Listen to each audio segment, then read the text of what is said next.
One day, as I stepped outside to hang the laundry, I noticed that the sky had taken on a distinctly autumnal appearance. Thinking to myself that it might be another hot day, I glanced over towards the guest house. On the same property as my house, there's a guest house where my son Kevin, his wife Helen, and their son Eric live. Whenever Helen comes over to our house, she takes household items like toilet paper, detergent, and shampoo, and she also seems to be secretly taking money from my wallet. However, since I haven't caught her in the act, I have no proof and can't confront her about it. Our living expenses kept dwindling, so I decided to take on a part-time job. Of course, I tried talking to Kevin about what Helen was doing, but he wouldn't listen to me. So, we decided to have a discussion with my husband Paul, who comes home once a month from his job in another city, along with Kevin and Eric. Helen was supposed to join us later. I told you that money has been disappearing from my wallet, and that's not the only thing. Are you saying Helen did it? You must be joking. Paul then quietly placed his smartphone on the table, showing a video. It was footage from the security camera we had installed in our house. The video showed Helen in a bright corner of our living room, finding my wallet in my bag, taking out several bills, and then putting the wallet back into the bag. Kevin was stunned. But I've been giving her enough money for our expenses. Why? Even after all this, you still don't get it? My words hit Kevin hard. He stormed out of the house, ran to the guest house, and dragged Helen back. Helen turned pale as she watched the video.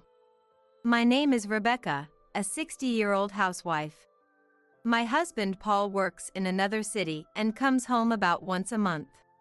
We're both past the midpoint of our lives and would like to live peacefully, but it seems that's not possible. When Paul found out he had to work away from home, he confided in me with a slightly disappointed look. Rebecca, I've been assigned to a new post, so I'll be living alone from next month. They've asked me to oversee the new branch and take care of the staff there.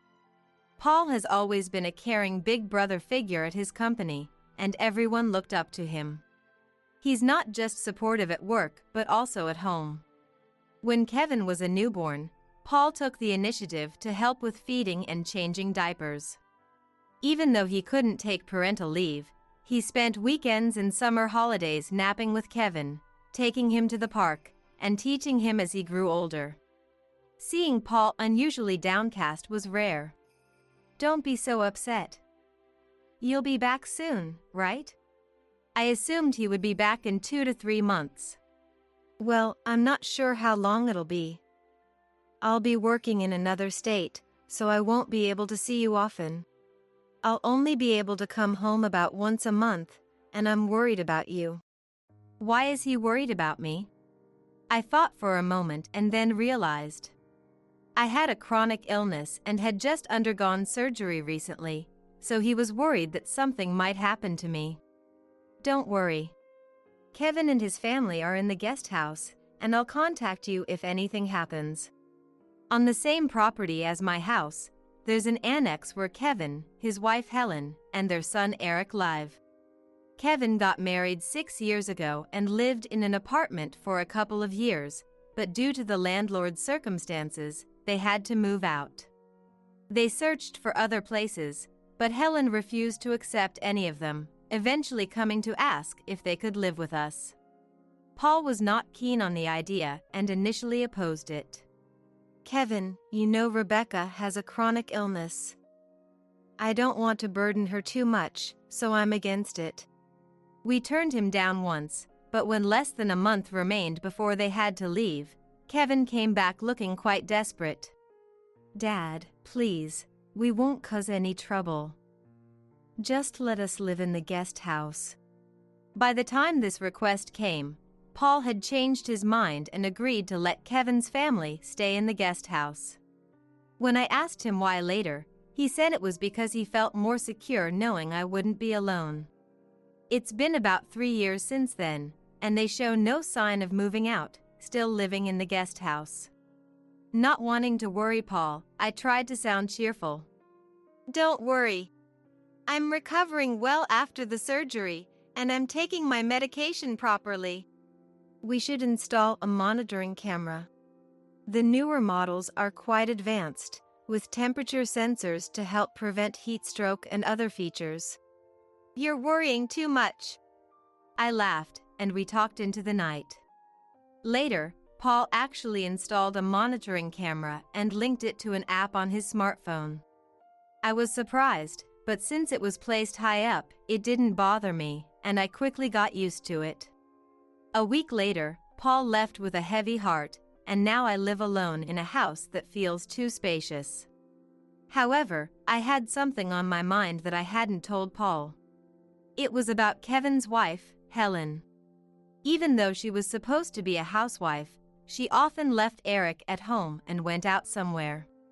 I could understand going out for lunch with friends occasionally, but this happened quite frequently. Also, whenever she came over with Eric, she always took something from our house, which troubled me. Rebecca, I'm taking some toilet paper. At first, it was just small things like that, so I didn't mind much. But it gradually escalated to items like detergent, shampoo, body soap, and even, on one occasion, plates. Though she returned the plates, it was still strange. Helen, are you struggling so much financially that you can't afford to buy these things? Huh? No, that's not it. Then why are you taking things from the house? I'm just trying to save money. With Eric around, we'll need a lot of money in the future, so I'm trying to save up now. So Rebecca, please think of it as helping out and overlook it. She said this nonchalantly, waving her hand as she left again. She always dressed fashionably, talked about going to the spa, and had her nails done. Was she really saving money? Kevin worked from early morning until late at night, and I hadn't heard of any financial difficulties. I wanted to confront her about her intentions, but I didn't want to be the meddling mother-in-law, so I stayed silent. During these days, my wallet started to mysteriously run out of money. I suspected Helen, but I had no proof. Since the money was taken without me noticing, I couldn't catch her in the act, and time just kept passing by. One day, I went outside to hang the laundry and saw that the sky had taken on the appearance of autumn. I thought it would be another hot day despite the lingering summer heat and glanced towards the guest house.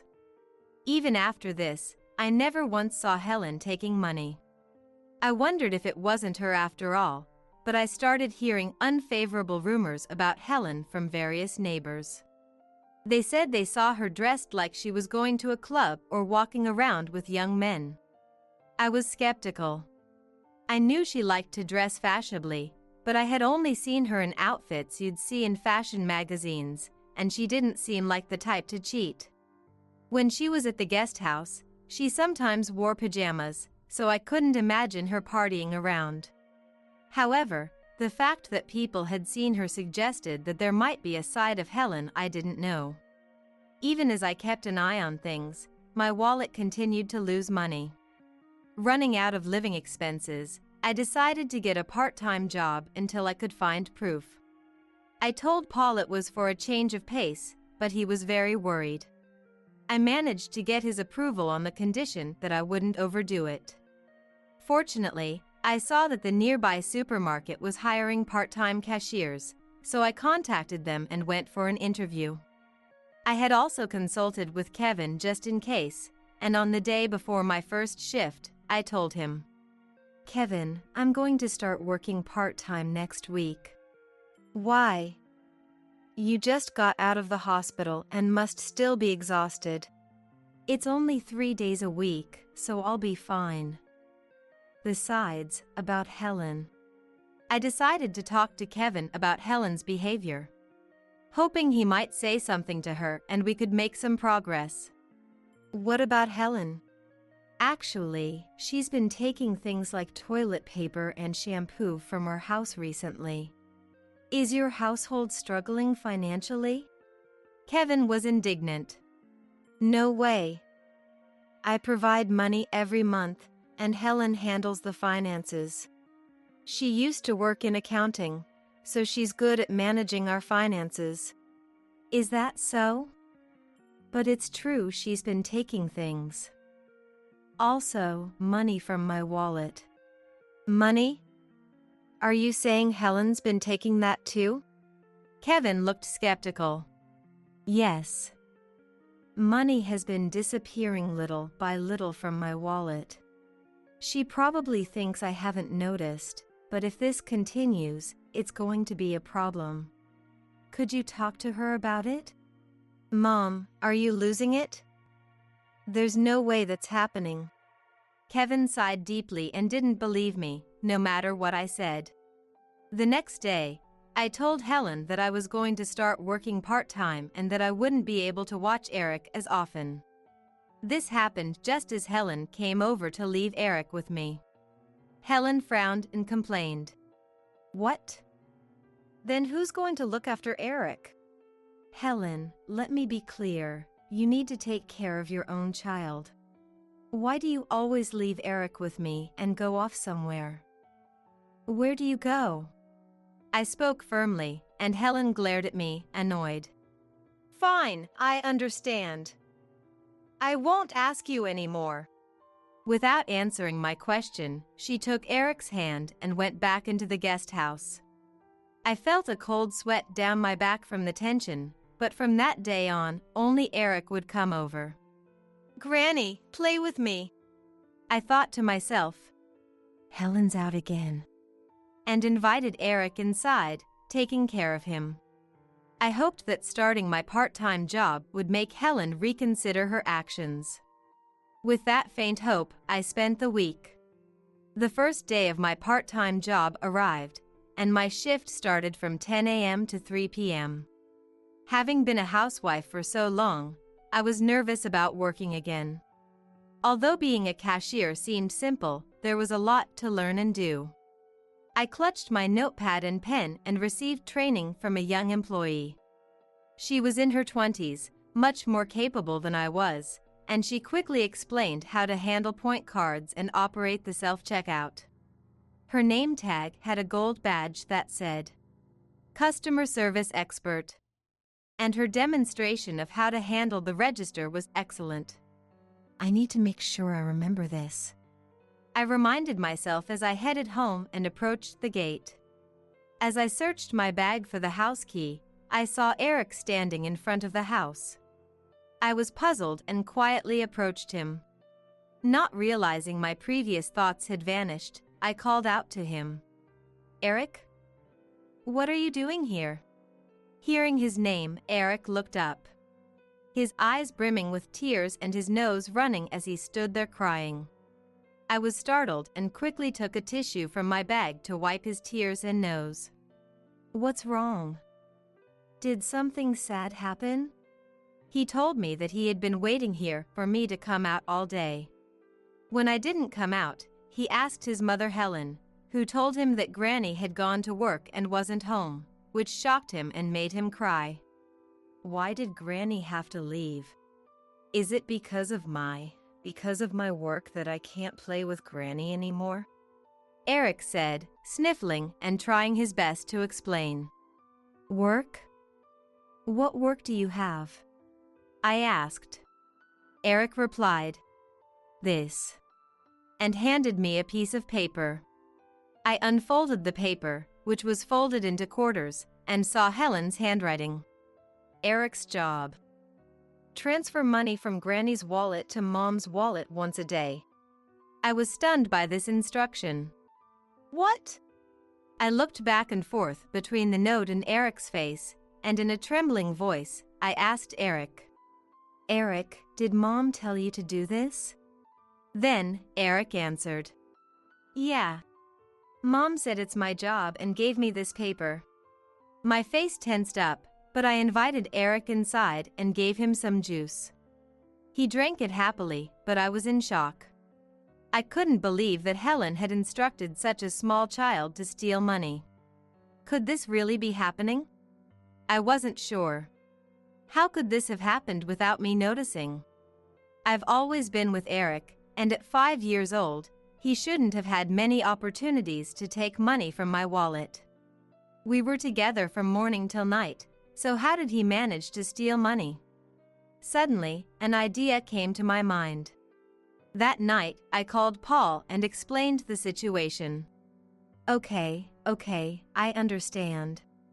I'm not doubting Eric, but I'll review the footage from the monitoring camera. Paul listened carefully and said he'd check. 3 days later, Paul contacted me. Rebecca? I found something alarming. What? My heart skipped a beat. It turned out that Eric was indeed the culprit, but even more shocking was that the footage showed Helen instructing Eric on how to take money from my wallet. She wasn't aware of the monitoring camera, but even so, to steal money in broad daylight was unthinkable. I was planning to come back this weekend. This is wrong. We need to talk to Kevin and Helen. Yes, we do. I felt a heavy weight in my chest, but now that we knew the truth, we had to confront them and resolve this issue. The few days leading up to the weekend were filled with a dark cloud, but working part-time helped me focus on my tasks and temporarily forget the situation.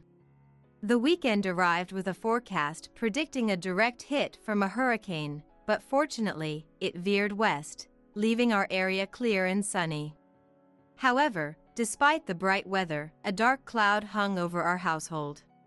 Paul, intending to address the recent issue, left work 2 hours earlier than usual and drove home. He appeared slightly fatigued but also radiated a palpable anger, signaling that today might turn contentious. Upon arriving, Paul immediately walked over to the guest house and instructed Kevin and Helen to come to the main house urgently. However, only Kevin and Eric showed up.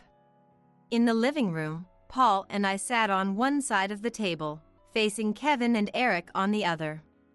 Paul began. Kevin, where is Helen? I told her to come as well. She said she'd come later. Kevin's response was hesitant, likely due to the tense atmosphere. The clinking of ice in a glass on the table seemed to mock the silence. Well, I wanted to talk to her, specifically, but fine. Kevin, I've heard that Helen has been taking things from this house.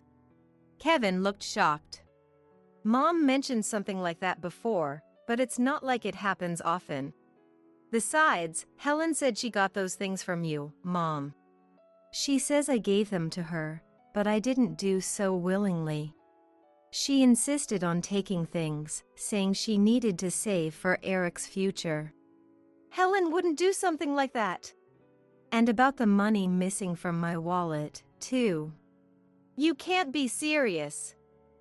Are you saying Helen has been stealing money? That's absurd. Paul then quietly placed his smartphone on the table and displayed the screen. This isn't a joke. We have footage showing Helen instructing Eric to take money and Eric actually doing it, all recorded on the monitoring camera I set up to watch over Rebecca due to her illness. Kevin was stunned as he watched the footage. In the video, Helen could be seen rummaging through a bag in a bright corner of the living room, finding a wallet, taking out several bills, and then putting the wallet back in the bag. She showed the money to Eric, crouched down to talk to him, and explained that he should take this much money from Granny's wallet. Eric nodded vigorously, saying he understood, and Helen hugged him tightly. Kevin stared at the screen, speechless. Paul continued. These recordings are from the camera I installed to monitor Rebecca. I never imagined it would capture something like this. We also have footage of Eric taking money from the wallet. Paul operates his smartphone and shows a different video. Eric didn't know when the money had been taken, but after watching this video, he finally understood. When I stood up to take my medication for my chronic condition, Eric had rummaged through my bag and quickly taken money from my wallet. Since the time for taking medicine was fixed, even young Eric could easily figure out the timing. How could this be? I trusted her. It's despicable to involve an innocent child in wrongdoing. You should be ashamed. Paul, who usually doesn't get angry, said this with a voice full of rage at that moment. Kevin flinched, and Eric was also flustered by this stern attitude. But I should have given you enough money for living expenses, so why? Why did you do this, Eric? Eric answered, Mom says her job is to give money to men, and she doesn't have enough. To men? Yes. Mom always puts on pretty makeup and goes out somewhere, but I'm not allowed to go with her. So I stay at home with Granny. Kevin looked at Eric suspiciously. His face showed confusion, as if saying, I don't understand what's going on. Could she be having an affair? Do you still not understand? I said, prompting Kevin to rush out of the house in a fury. He stormed to the guest house and dragged Helen back with him, causing a commotion. Ouch! Let go of me! Helen screamed as Eric watched, on the verge of tears, unsure of what was happening. Helen, what is going on? Explain yourself. Why did you steal money from Mom's wallet and even make Eric do it when I've given you enough for living expenses? Kevin demanded. Helen, startled, looked at Kevin, bewildered that he knew. What are you talking about? Do you have any proof that I did such a thing? Thinking there was no evidence, Helen spoke confidently. Kevin, however, pointed to Paul's smartphone on the table. This is the proof. You had Eric do it too. Where were you going when you left Eric with Rebecca? Were you cheating with another man? Helen's face turned pale as she saw the screen. Realizing she was caught, she fell to her knees and confessed, admitting she had been frequenting a male strip club, not having an affair. I'm sorry. At first, it was just for fun. Being stuck with Eric all day and the stress of having Rebecca living so close, I wanted to go out just once. But once turned into twice, then 3 times, and she got increasingly hooked. I just wanted to have some fun too. For that, I needed money. I wanted to spend money on those men. I couldn't work because I had to take care of Eric, and the allowance you gave me wasn't enough. That doesn't justify stealing from Mom's wallet. That's theft. I'm sorry. I won't go anymore. I'll never go to that club again. I'll return all the money I took.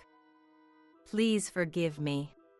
Helen pleaded with Kevin through tears, but Kevin, filled with rage, was unmoved. No. Absolutely not. We're getting a divorce. No. She continued to cry and cling to him, but Kevin stood firm and later filed for divorce. I kept a record of the money that was taken, and I handed Helen a bill. What? This much? She seemed surprised, but couldn't deny it.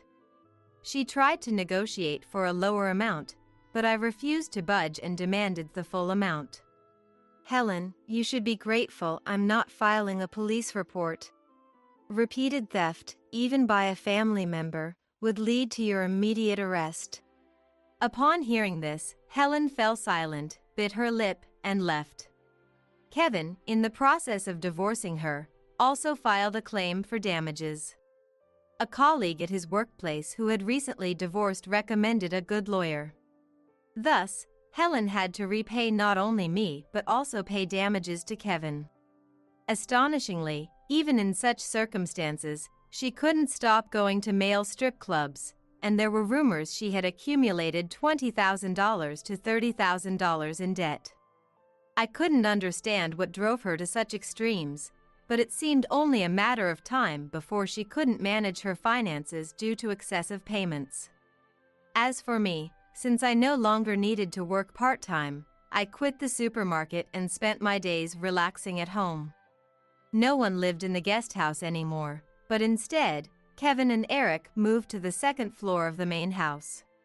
Kevin gained custody of Eric and took him in. While Kevin was at work during the day, I continued to look after Eric, but I no longer worried about money being stolen. Eric would be old enough to start preschool next year. I wonder if Kevin has already completed the paperwork. I should ask him. I murmured to myself while making pancakes for lunch. Just then, Paul came home. Today was the day he returned from his solo assignment. I hadn't seen Paul in weeks since that day, but he entered the living room looking unusually cheerful and happy. "I'm home." "Welcome back. Lunch is ready." "Welcome back, Grandpa." From now on, the four of us, Paul, Kevin, Eric, and I, would live together. I truly felt blessed with such a peaceful life. Although the summer heat still lingers, the season is about to change to autumn, and Paul, still putting all his effort into playing with the child, suggests, "How about we go apple picking during the next holiday?" Smiling at his enthusiasm and thinking he should consider his age, I went back to making another batch of pancakes for him.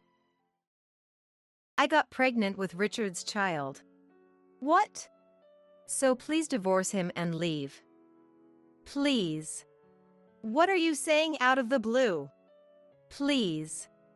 My sister Sophia dropped this bombshell, then went on to demand a divorce. The shock of her being pregnant was one thing, but I never expected her to plead for a divorce. But if she thought I knew nothing, she was gravely mistaken. At this point, an idea struck me. "If you want the divorce so badly, I have conditions." "Conditions?" "They can't be that bad, so fine." "Really?" I taunted my sister. Sophia, ever the competitive one, showed a confident attitude. Just as I had planned. "This won't be easy, you know." However, Sophia didn't realize. This condition would be a burden she'd carry for a lifetime. I took a deep breath, looked her straight in the eyes, and said firmly, "Divorce is fine, but you'll have to take care of the 3 daughters I've raised." "I don't get it. Why should I?" "They're your kids, right?" "Technically, I'm not their biological mother. They're stepchildren." "That's not it." "Because those 3 kids." I knew the truth Richard and Sophia had been hiding all this time. Thinking about how I've raised these 3 daughters, the emotions surged. Given how things had turned out, Sophia would have to atone for all her sins. I was filled with an unprecedented level of hatred. "Don't say something so random." "Should I show you the evidence then?" "Show me." And thus, Sophia stepped into her own personal hell. My name is Isabella, a 43-year-old housewife. I met my husband, Richard, at our previous workplace. We were the same age and joined the company at the same time. "I want to talk to you about something, so can we go out for a drink?" "If you're paying." "Again?" "Fine. You owe me for all the help I give you." Initially, we were just colleagues and friends. I even gave Richard advice on his love life. When Richard went through a breakup, our bond deepened quickly. "I'll help you next time." "What are you saying?" "I did it because I wanted to, don't worry." Oh, by the way. At that time, I didn't have romantic feelings, but seeing Richard heartbroken, I realized I loved him. I acted quickly after that. Feeling a bit guilty, I confessed my feelings to Richard. It worked out, and we started dating. Time passed, and we married in our 2nd summer together. "Let's make this work." "Yeah, let's build a great family." "Yes." "It might be early, but I want 2 kids." Our relationship was strong, and I wasn't too worried about starting a new life. But I never imagined my family would interfere. The cause was my sister, Sophia. "What?" "It's no big deal. Give it to me." "It's not fair for Isabella to have it." "Not fair? I bought this myself, you can get your own." As my sister, it's natural for you to give it to me." Saying this, Sophia would take my newly bought cosmetics without permission. Inviting Sophia to our new house was clearly a mistake. Sophia always wanted everything I had, even from childhood. This never changed, even as we grew up. "Hold on a second. See you, Isabella. Next time, be careful not to lose something even more important." "What do you mean?" "Well, why don't you figure it out yourself?" Even though we've known each other since we were kids, I've only ever scolded her. Annoying as she is still my sister by blood. And such lenient thoughts would lead to an irreversible situation. "You did it." "Yeah. We'll have a new family member soon, so we need to work harder." For years after we got married, we had our first child. Because of this, I resigned and became a housewife. However, 6 months later, something devastating happened. I had been suffering from stomach pain since the morning, and it was so bad that I called an ambulance. "What does that mean?" "I'm sorry, but you've had a miscarriage." "No way!" We did everything we could. I couldn't think of anything. I didn't even know how I got home. I couldn't figure out how to tell Richard. "I'm home." "Oh, welcome back." "What's with that face?" Yeah. Richard must have sensed my distress because he gently asked, "Take your time and tell me, okay?" His words made me feel safe, and I burst into tears, explaining what had happened today. Richard was shocked, but he told me it wasn't my fault. "It'll be all right." "Thank you. Let's just take it easy for now." After some time, we started trying for a baby again, but I still couldn't get pregnant. Further hospital tests revealed that I had a condition that made it difficult to conceive and prone to miscarriages. It felt like I was sinking deeper into a pit of despair. To make matters worse, a troublesome person started visiting frequently. "I'm sorry about your loss, Isabella." "Yeah. But don't worry, it's not the end yet." "I hope so. And, actually, I need to ask you a favor." Sophia never hesitates to ask me for things. Even though she knows my current situation, she doesn't care. Her seemingly concerned words are empty. "So, what's the favor?" "Oh, can you lend me some money?" "What?" "I'm in a bit of trouble, just a little will do." I thought it was too much trouble, so I handed her the $300 in my wallet. "Well, this should do. By the way, where's Richard?" "He went out to meet a friend." "Okay. Thanks. See you." With that, Sophia left. After this, she stopped coming to our house. Peaceful days followed. Then, Richard made a proposal. I was thinking, how about we adopt a child? "Adopt?" I was stunned by his sudden suggestion. Although we hadn't had a child, it didn't mean it was completely impossible. I think it might be better than betting on such a low chance. "You might be right." "Of course, we don't have to do it right away, but I'd like you to think about it." "Oh, okay." I was very conflicted. I understood Richard's point, but I still couldn't give up on having our own child. In the end, I spent about a month thinking it through. I waited for Richard to come home and shared my thoughts about adopting a child. "What do you think?" "I thought about it, and maybe you're right. Even if there's no blood connection, the child will still be ours." "Yeah, you're right. And I'll take care of all the paperwork." "Really? Thank you." Richard's eyes were filled with hope. Thus, Richard and I adopted a child. Her name was Emily, about 2 years old, and she was a very understanding and good child. Around the same time, Sophia started visiting us again. I had no idea where she had been or what she had been doing, but it seemed she was back to asking for things and money again. You adopted a child, didn't you? Since you couldn't have one of your own, it worked out well, right? Yes. But how do you know about that? Sophia looked uneasy. Huh? Oh, I just happened to run into Richard the other day, and he mentioned it. Sophia was fiddling with her earlobe, not looking at me at all. I knew. This was how Sophia acted when she was lying. Really? Where did you meet him? Where was it again? I'll ask Richard about it later then.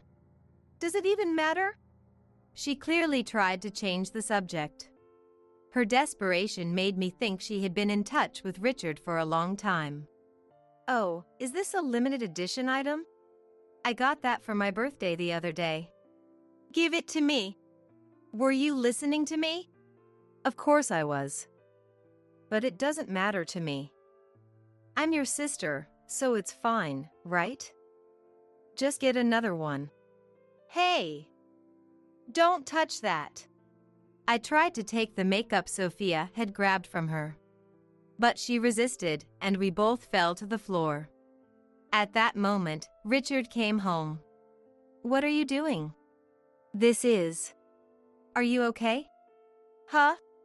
Richard went straight to Sophia without even glancing at me. How did this happen? Sophia gave me a sly smile. I just wanted to look at Isabella's makeup, but she told me not to touch it. I just wanted to see it. What? What are you talking about? Did you really do that? No, Maybe she thought I was going to steal it. Did you really think that about Sophia? Richard didn't listen to me and believed Sophia instead. In the end, the makeup Richard had given me as a gift ended up in Sophia's hands. And then I was sure. Richard and Sophia were much closer than I had thought. I was blamed, and Sophia left with a triumphant look on her face. Don't ever do something like that again. But that was... I don't want to hear any excuses. No, really. It doesn't matter. Huh? Just get along with Sophia, okay? Richard took Sophia's side without even listening to me. And then, an incident triggered my desire for revenge against Richard and Sophia. Our marriage deteriorated because of Sophia. We barely talked anymore, and the only thing that kept me going was Emily. Even at her young age, Emily seemed to worry about me and would stay by my side even when she had nothing specific to do. Mom, are you okay? Thank you, I'm fine. Good. But even Emily started to talk less. Sometimes she wouldn't even respond when I called out to her. And then I realized. Before Emily started acting distant, Sophia had been coming over. She might have said something unnecessary to Emily. That suspicion never went away. Years passed. I'm home. When I came home, there were unfamiliar shoes in the entrance. They were quite small, seemingly a child's shoes. They weren't Emily's. I had a bad feeling and rushed into the house. Welcome back. Huh? Who's that kid? A new member of our family. What are you talking about? For a moment, my mind went blank and I felt dizzy. Hey, are you okay? Yeah. Can you explain what's going on? We adopted a new child. Why did you do that without telling me? Hey, don't raise your voice. I was overwhelmed by feelings that words couldn't describe. I couldn't understand why he had done this. Why? Well, I thought Emily might be lonely on her own. And Emily seems happy about it too. Richard answered with a smile. But now that the child was here, we couldn't send them back. And so, our life began with mixed feelings. That alone would have been fine, but 2 years later, something else happened. By this time, I was already 40 years old. No way! After visiting my parents' home for the first time in a while and coming back, there was another unfamiliar child. Is that child also adopted? Yes, you're right. It was the third one. Just when we were getting used to living as a family of 4. Another addition to our family.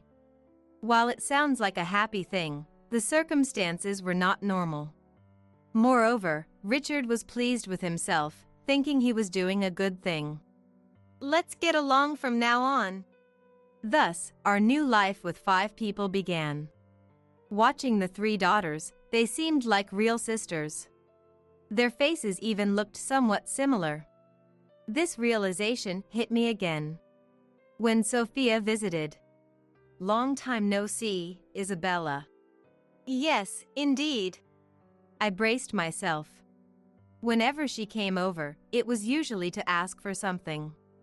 But this time was different. Instead of asking me for something, she actively engaged with the girls. Her usual high-handed attitude was replaced with eyes full of affection. Oh, I see. I realized the source of the strange feeling I'd been having about the 3 daughters. They looked like Sophia. Their eyes and features were strikingly similar. What's wrong? When I look at the girls, they remind me of Sophia. Looking at them like this, they seem more like her children than yours. Richard showed a surprised expression, but he covered it up by making a snide remark to me. I just thought so when you mentioned it. Do you have a problem with that? Not really. Richard's reaction stayed in my mind. And Sophia started coming over every week, taking care of the girls in my place. 3 more years passed, and I was 43. As usual, Sophia was visiting and chatting with the girls. They all touched their earlobes. Huh? I noticed they all have the same habit. Really? Isn't that normal? Here, a thought crossed my mind. It wouldn't be strange if the children were Sophia's. A few days later, I couldn't stop thinking about it, as if I were under a curse. To resolve this, I decided to take action without telling anyone. What are you doing over there? Oh, just cleaning. Over there? Yeah. Well, okay, but hurry up and make dinner. Yeah. I was looking for my daughter's hair. It was absolutely necessary. No one should notice. And I also needed to get Sophia's hair. I had never wanted Sophia to come over as much as I did now. Welcome. Sophia came over the next weekend. You're in a good mood, aren't you? Really? I feel the same as usual. I managed to get Sophia's hair as well. It was the time I thought I was ready. Just to be sure, I decided to get Richard's hair too. Then I sent them to a research agency. The cost wasn't cheap, but this time it couldn't be helped. The results arrived after a month. Sophia came over looking different than usual. I have Richard's child. What? So please get a divorce and leave. What are you saying out of the blue? Please. I was shocked that she was pregnant, but I never expected her to ask for a divorce. But if she thought I knew nothing, she was gravely mistaken. At this point, an idea struck me. If you want the divorce so badly, I have conditions. Conditions? They can't be that bad, so fine. Really? I provoked Sophia. Sophia, not one to back down, acted confidently. This was exactly what I intended. There's no way I'll do that. But Sophia didn't understand. This condition would be something she would carry for the rest of her life. I took a deep breath, looked Sophia straight in the eye, and said, Divorce is fine, but in return, take care of the 3 daughters we've raised. I don't understand. Why would I? They're your children. Technically, they aren't biologically mine. Well, they're adopted. That's not what I mean. The truth is, the 3 children are. Just then, Richard came home from work. I'm home. What's going on? Richard's reaction made me think how deceitful he was. Sophia says she's pregnant with your child. Oh, do you realize what you've done? Well, Richard was visibly shaken. From his reaction, it seemed he didn't know Sophia was pregnant. Did you not know?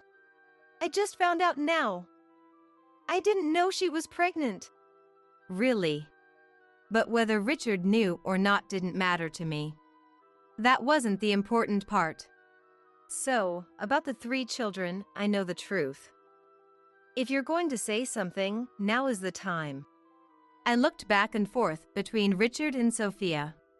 What do you know? Richard seemed to understand what I was about to say. Wait a minute. No need to wait, right? I'll just say it. The true parent of these 3 children is? Huh? I don't know. I wasn't told. Is that so? But that's a lie, isn't it? The real parent of the children is you, isn't it? I pointed at Sophia. What do they think raising these 3 daughters has been like? Given the circumstances, Sophia would have to atone for her actions, including what she had done so far. My heart was filled with more hatred than I had ever felt before. Don't say random things. Then, how about I show you some proof? Show me. And so, Sophia took a step into hell. Wait a minute. I brought out something I had kept in the bedroom drawer. I showed it to both of them. I had ordered a DNA test for the children and Sophia a while ago. The results showed that they were parent and child. How about this? There's no way you can talk your way out of this. That's... Sophia tried to make excuses even after seeing the evidence. But once it was scientifically proven, there was no escape for her. How could you think of something like this? Were you willing to give up your own daughters just to spite me? Then Sophia began to speak about what she had been holding in her heart all this time. Of course. From a young age, Isabella was always the one getting praised, while I was constantly called a failure. Indeed, Sophia was right. But that was only the opinion of shallow-minded adults who couldn't see beyond the surface. In reality, our parents never said anything like that. That was from unrelated people. Our family never said such things, not even once. That's a lie. Sophia seemed to recall something. When I was graduating from high school, Sophia had expressed a desire to go to college. A few years before that, I was also thinking about going to college. But financially, only one of us could afford to go. Our parents decided to prioritize me since I was the older sibling. Did you remember? I chose to get a job instead of going to college. But why would you do that? Because I knew you could do it if you tried. Your behavior got a bit out of hand because of the people around you. Sophia was capable, she just didn't apply herself. So, I did all this out of misguided resentment. That can't be. You were just running wild and misunderstood everything. Then why didn't you tell me sooner? Even if I told you the truth, you wouldn't have believed it. Sophia, losing her earlier confidence, fell silent. She probably didn't want to admit that everything she had done was due to a misunderstanding. That realization had led her astray. With Sophia already defeated, I needed to talk to Richard. Now it's your turn. I didn't know, so it has nothing to do with me. Richard tried to leave, but I grabbed his arm to stop him. Are you trying to run away? That's not it. Then sit down and listen. I made Richard sit on the sofa and continued. About the children, you're their father, aren't you? What? How did you come to that conclusion? You saw the exchange earlier, right? I got curious and had your hair tested. The results were as I expected. Huh? Did you think I wouldn't find out? Too bad. You might fool others, but it's too early to think you could fool me. Since Richard brought the children into our home, his behavior had been strange. More importantly, Sophia looked at the children with a mother's gaze. Even if I assumed all the children Sophia brought in were her own daughters, it was too much of a coincidence. I suspected Richard had some involvement, but I never thought he was the father. Do you have anything to say? Nothing, right? What do you plan to do now? Just as Sophia said, I'll divorce you. It's a clear case of infidelity, but I don't need any settlement money. I see. In exchange, you'll take full custody of the children. All of them? All three? Yes, all three. Are you okay with that? I always tried to raise them as if they were my real daughters. Even though they sometimes ignored me, they were still my precious girls. But my mind was made up. Of course, I feel lonely, but it's better for them to live with their real parents. They'll be happier. I had vowed to take revenge, so I couldn't do things halfway. The anger from being deceived for years couldn't be erased easily. Besides, I already have the divorce papers ready. Just for times like this. It was unexpected when Sophia told me she was pregnant, but I saw it as a chance. Are you serious? I'm serious. So hurry up and sign here, will you? And, of course, you don't have the option not to sign. So I made Richard sign the papers right then and there. I wanted to get the divorce papers and leave as soon as possible. Well, I'll make sure these get submitted. Are you leaving? Don't ask the obvious. I can't stay here anymore. You two can do whatever you like now. Just then, Sophia, who had been in despair moments before, spoke up. Isabella, wait a minute. I'm sorry for everything. I sighed. This is what you wanted, isn't it? I'm not involved anymore. No way. Isn't it? After giving up the kids, now you want to be with Richard? That's too convenient. Don't worry, they're all your daughters now. Sophia had gone so far as to put their own children in a facility just to trouble me. That's something no parent should do. She would face the consequences. I left the house with those words. It was raining outside, but my heart felt clear. After leaving, I headed to my parents' home. We hadn't been in touch much, but this time I had no choice. When I explained the situation, even my parents sighed. So, what are you going to do now? For now, I'll move somewhere. And I need to find a job. How about I ask Dad? I think he mentioned someone looking for help. Really? That would be great. All right, let's talk when he gets home. After that, I spent peaceful days at my parents' home. 3 days later, Richard contacted me. I was expecting it. Hey, help me out. What? It's been a mess since you irresponsibly left. What are you talking about? Those kids are yours, so deal with it. They haven't warmed up to me since you left. Sophia is with you, right? Yeah, but... I couldn't tolerate his selfish behavior any longer. Figure it out yourselves. Don't call me again. I hung up and went to see my lawyer before submitting the divorce papers.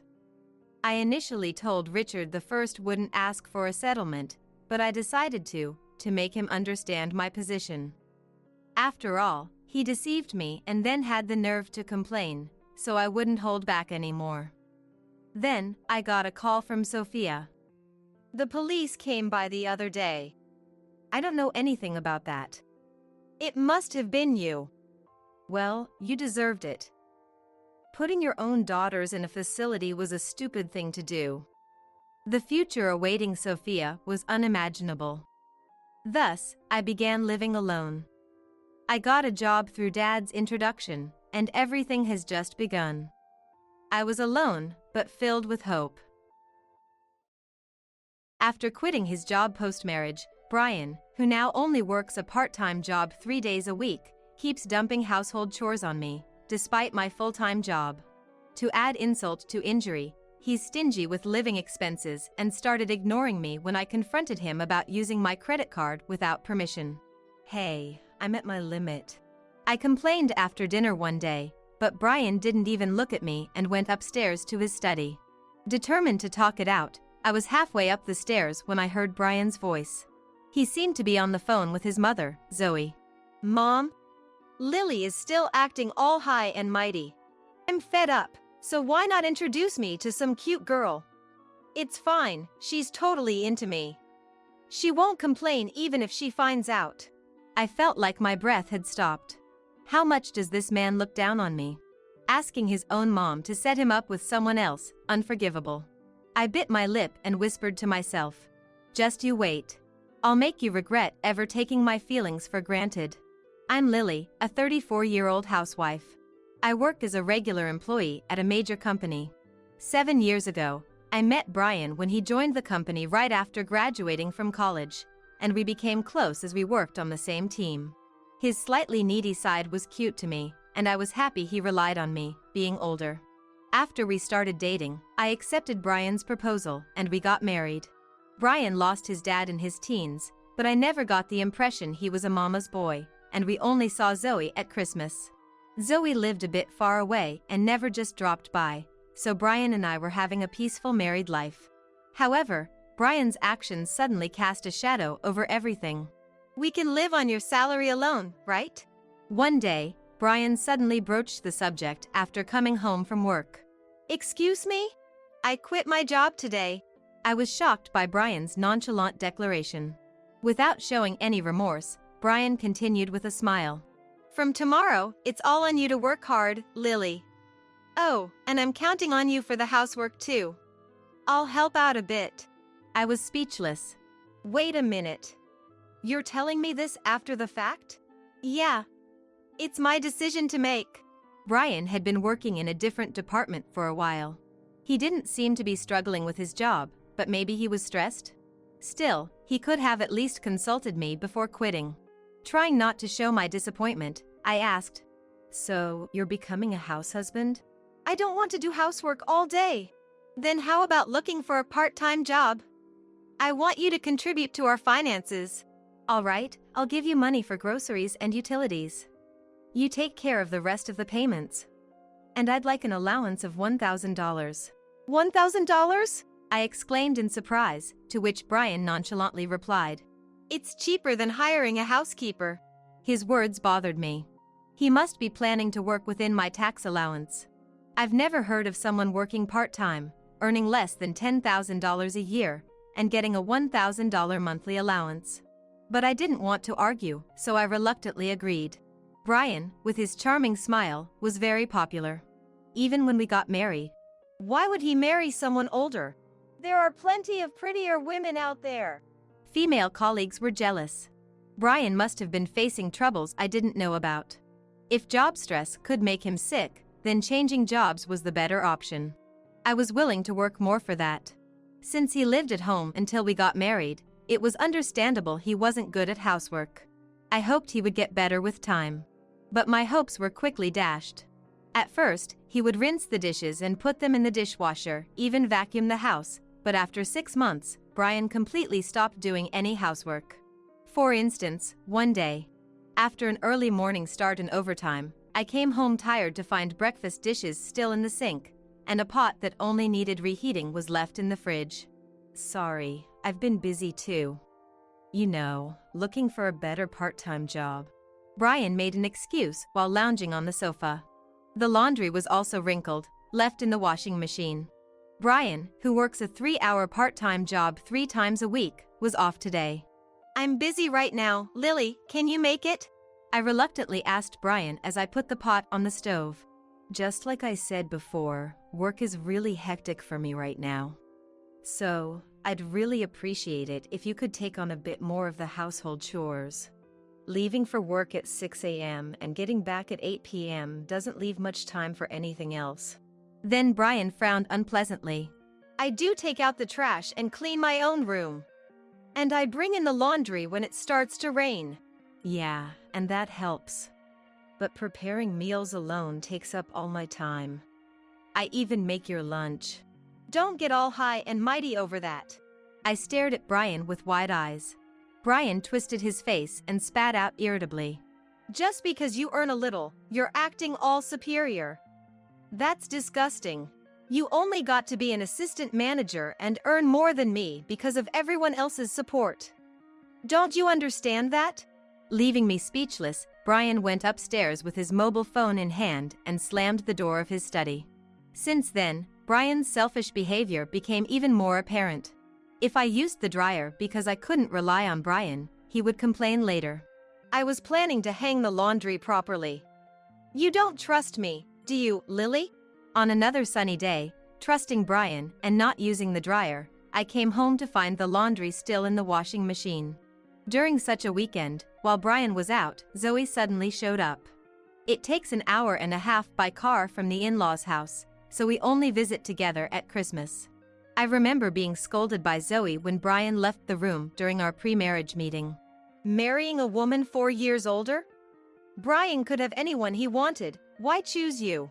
Knowing that Zoe didn't like me, I wished she would leave soon but still offered her slippers. Then, standing at the entrance, Zoe snapped at me. What do you think you're doing, making Brian do all the work? Excuse me? Making Brian do the housework, you're a terrible wife. I knew we shouldn't have let him marry you. I retorted, albeit confused. With all due respect, I work full-time too, so we're sharing the chores. Though recently, Brian hardly does anything. Zoe's eyes widened, and she yelled at me. Of course you do, you're the woman. Listen, Brian is delicate and fragile. If he collapses because of you, I'll sue you.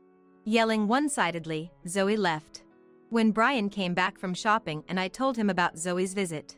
Aha. He replied indifferently. I wish you wouldn't discuss our private matters with Mom. I wanted to argue, but it felt like complaining, so I ended up not saying anything to Brian. I'm tired today. I'm busy too. Brian started using excuses like these to dump all the household chores on me, and then caused an even bigger problem. When I tried to use my credit card at the grocery store on the way home from work, the payment was inexplicably declined. Shocked, I checked the app and found the card maxed out with charges I didn't recognize. Thinking it was a mistake, I contacted the credit card company and found out Brian had racked up nearly $10,000 in game charges and brand clothing purchases. He remembered the PIN I gave him when we bought an appliance and used it without permission. I couldn't overlook this and confronted Brian as soon as I got home. Why are you using my credit card without asking? You have your own, don't you? $1,000 a month isn't nearly enough. Then maybe you should work more? It's a waste to spend all your time playing games at home. Brian glared at me with a terrifying look. I braced for yelling, but he just clicked his tongue and left the living room. His footsteps were heavy as he went upstairs, slammed the door to his study, and didn't come out for the rest of the evening. And from the next morning, he started ignoring me. Good morning. I'm off. No matter what I said, Brian would not even glance at me, sitting on the sofa and fiddling with his mobile phone. When I rushed to make and serve dinner, he would eat while laughing at videos on his phone, leaving his dirty dishes on the table before going to take a shower. And so, Brian would not make eye contact with me, ignoring any attempt at conversation. Of course, he never initiated any conversation with me either, acting as if I had suddenly become invisible. I had a plan I wanted to discuss, but under these circumstances, I couldn't bring it up. Then came the payday for Brian's part-time job. As usual, I put the $1,000 allowance in an envelope and handed it to him. Brian snatched it away and started to leave. Hey, can you give me the $700 for groceries and utilities? I called out to his back, but he went upstairs as if he hadn't heard me at all. I felt like holding my head in despair. With the rent, utilities, taxes for both of us, insurance, and communication costs all on me, life gets pretty tough without that $700. But since Brian seemed unwilling to give it, I reluctantly paid it out of my own savings and allowance. As the days of being ignored by Brian continued, I found myself overwhelmed with a heavy mood all day long. By evening, I'd be engulfed in gloom, seriously not wanting to go home. I'd kill time in restaurants or grocery stores after work, even staying in business hotels. But in the end, running away from the problem solved nothing. If Brian's mood improved, we might not be lovey-dovey, but at least we could have normal conversations. Maybe when I get home today, he'll respond as if nothing happened. Though it didn't happen tonight, maybe when we wake up, he'll say, "Good morning," with a smile. Holding on to that hope, I was ignored for 3 months, until my body reached its limit. I could hardly eat, losing 8 pounds.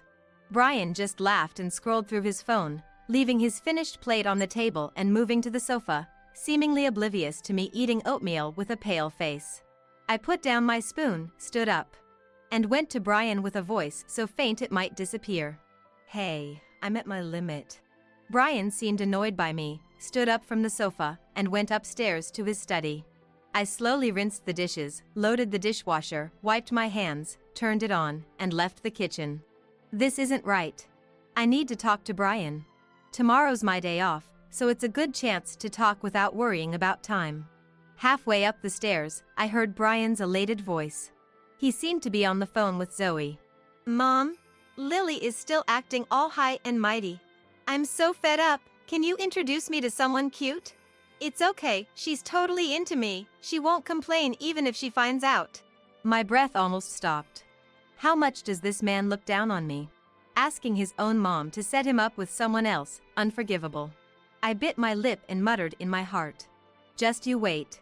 I'll make you regret trampling on my feelings."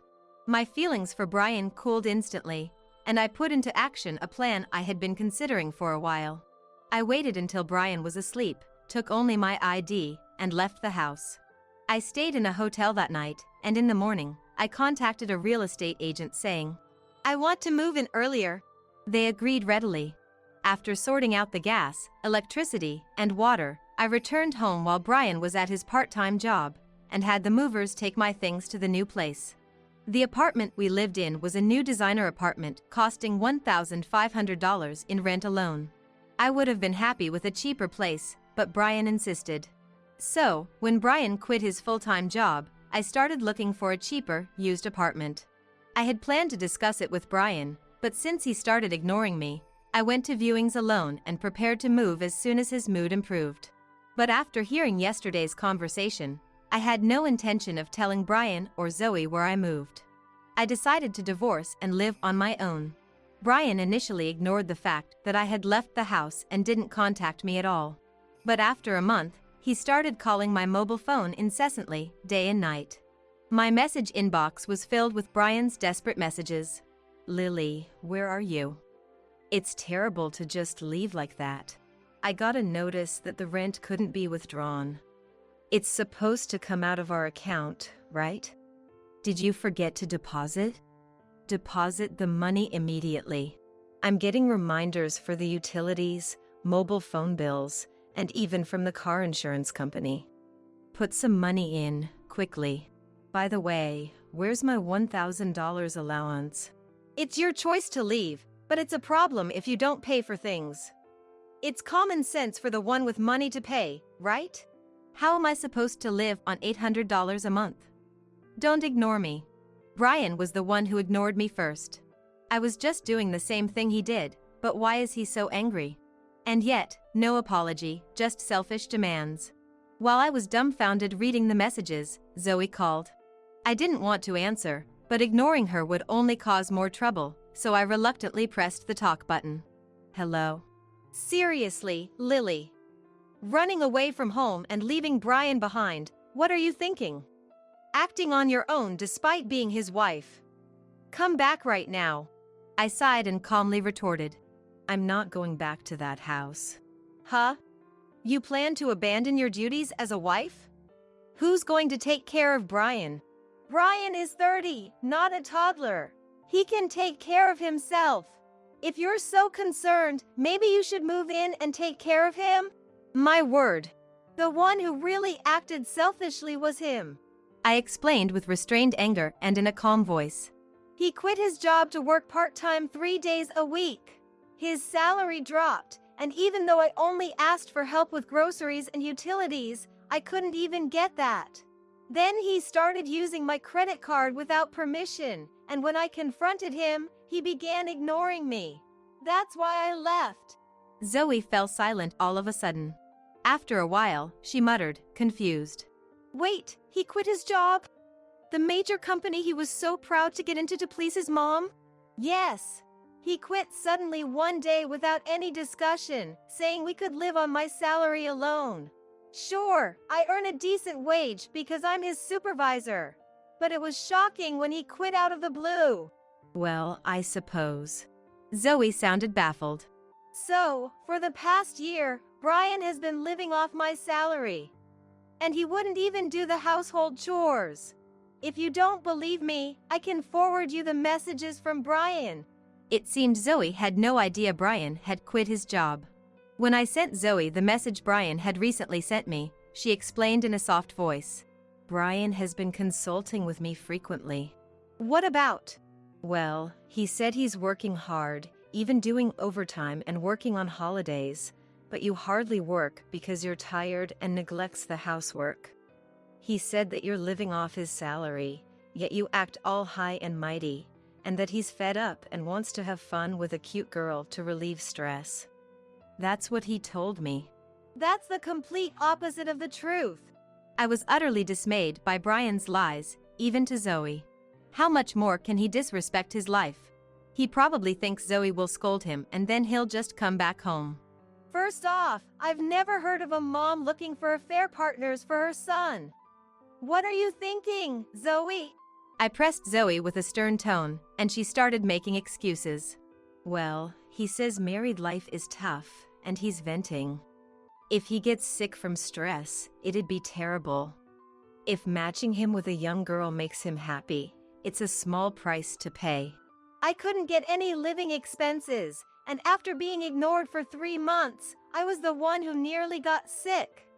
Besides, that's disrespectful to any woman you introduce him to. Well, handsome Brian is popular, so even though he's married, there are surely women who'd want to date him. Well, if he were still working at that company, that is. That's not the problem, I thought bitterly. It's no wonder talking to Zoe was getting nowhere, like mother, like son. It seems divorce is the only option. Divorce? It doesn't have to come to that. He's probably regretting it by now. Zoe suddenly started panicking. She cares most about appearances. She must want to avoid her successful, good-looking son getting divorced at all costs. I made it clear. Regretting? How? I'm not his ATM. It's best if he divorces me, then he can play around and spend money however he likes. That's... Lily, can't you reconsider? He needs you. Zoe pleaded, but I coldly informed her. Brian seems likely to drag out the divorce, so I'll be hiring a lawyer. Please direct any further communication through them. I'll be seeking compensation for the ignored period and the unpaid living expenses, as well as the unauthorized credit card charges. Can Brian even afford to pay that? Zoe muttered as if it were someone else's problem.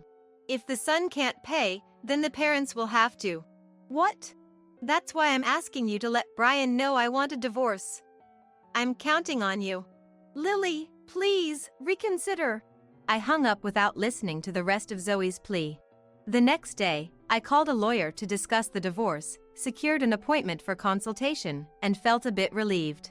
While enjoying a week of paid leave in my new place and unpacking, my mobile phone signaled a message. I wanted to block Brian and Zoe's contacts, but until the divorce was finalized, there might be a need to communicate.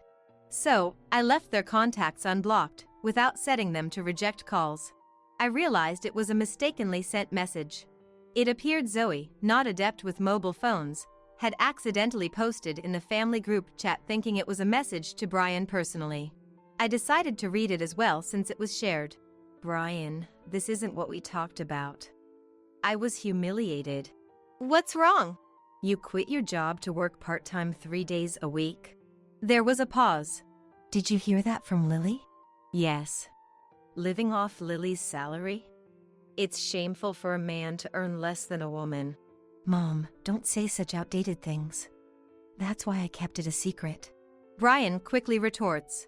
Well, nowadays there's something called a house husband, so if you were working properly, that would be fine. But working only 3 days without doing any housework and still acting all high and mighty? Anyone would want a divorce, not just Lily. Surprisingly, Zoe was on my side, likely disappointed in Brian. Stop pestering me. I won't divorce. She's in love with me and will come back regretting it soon. I couldn't help but scoff. I was stunned. Still saying such things.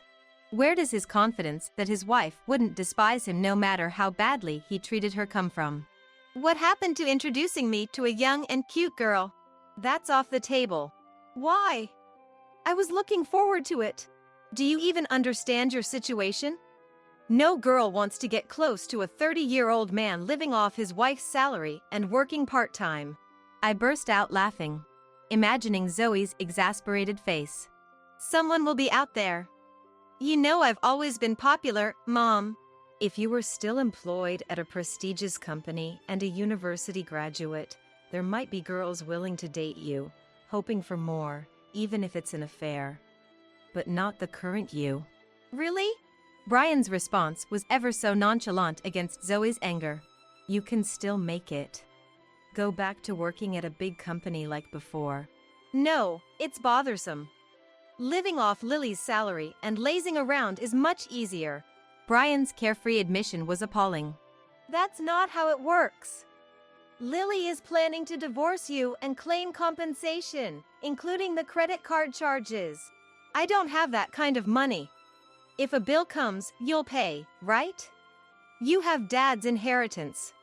You'd be happy to use it for your beloved son, right? Then Zoe's replies stopped. Mom? Hey, we're not done talking. Respond, please. After a pause, the message resumed. Why aren't you picking up the phone? Don't ignore me. Zoe had blocked Brian. While pondering this, Brian called me. Ignoring it led to a voicemail message. He rambled on in several messages. Mom has disowned me. Lily, you wouldn't abandon me, would you? It's okay you left. Come back home. You're not serious about divorce, are you? You're just sulking, right? Fine, I'll agree to a divorce. I guess I was partly at fault.